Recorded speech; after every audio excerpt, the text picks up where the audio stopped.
नमस्कार शेतकरी बंधूंनो। तर बघा, पुण्यश्लोक अहिल्यादेवी होळकर शेतकरी कर्जमुक्ती योजना याची जी काही सुरुवात आहे प्रत्यक्षात ती 22 जुलै 2026 रोजी चालू झालेली आहे।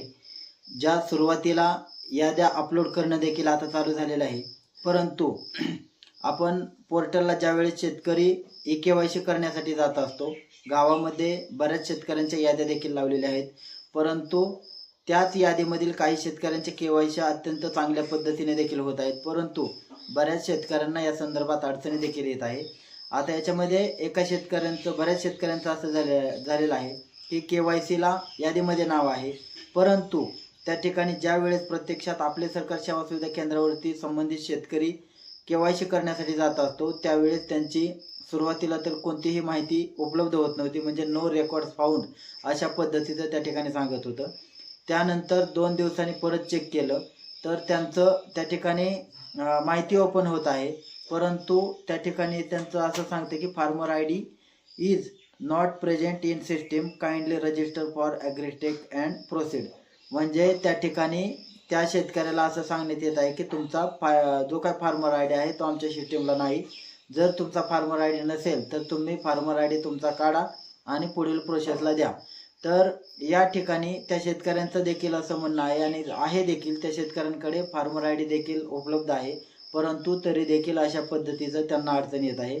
मग आता या संदर्भात केवायसी करण्याला देखील शेतकऱ्याला अडचण येत आहे, परिणामी त्यांच्या कर्ज खात्याला जी काही रक्कम आहे ती देखील जमा करण्याला अडचण येणार आहे।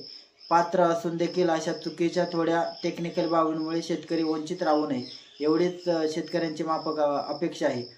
त्याच्यामुळे ज्या शेतकऱ्यांचं अशा प्रकारचं होत असेल, आपण स्क्रीनवर पाहू शकता, या ठिकाणी बघा फार्मर आय डी रेड कलरमध्ये दाखवते की farmer I D not present in system, kindly register for agritech and proceed. आणि त्याच्या खाली आपण पाहिलं तर विशिष्ट क्रमांक बरोबर आहे, फार्मर आय डीला ते त्या ठिकाणी उपलब्ध झाला नसल्यामुळे त्या ठिकाणी ब्लँक ठेवलेलं आहे। आणि त्यानंतर बँकेचं नाव देखील बरोबर आहे, बँकेचं जे काय ब्रँच आहे ते देखील बरोबर आहे। या ठिकाणी तुमचं सेविंग अकाउंट नंबर आहे, तुमचा लोनचा अकाउंट नंबर आहे, त्या ठिकाणी तुमचं ऑथेंटिफिकेशन फक्त राहिलेलं आहे। त्याच्यामुळे या ठिकाणी जे त्यांचं झालेलं आहे ते टिक मार्क येते, परंतु ऑथेंटिफिकेशन राहिलेलं आहे। परंतु जर तुम्ही ऑथेंटिफिकेशन करण्याला गेला तर ई-केवायसीचा पर्याय अशा शेतकऱ्यांना येत नाही। त्याच्यामुळे अशा शेतकऱ्यांनी रीतसर आपल्या बँकेकडे संपर्क साधायचा आहे आणि पुढील कारवाई जी काही समितीकडे पाठवायचं ते बँक त्या शेतकऱ्याची दखल हे घेणार आहे। कारण यासाठी आपण या अगोदर देखील पाहिलेलं आहे की जिल्हा स्तरावर एक जिल्हा निवारण समिती, एक शेतकऱ्यांच्या आलेल्या तक्रारीचा निपटारा करण्यासाठी एक समिती त्यांनी स्थापन केलेली आहे आणि ती समिती ह्या सर्व शेतकऱ्यांच्या अडचणीही तात्काळ दूर करण्याचं काम करणार आहे।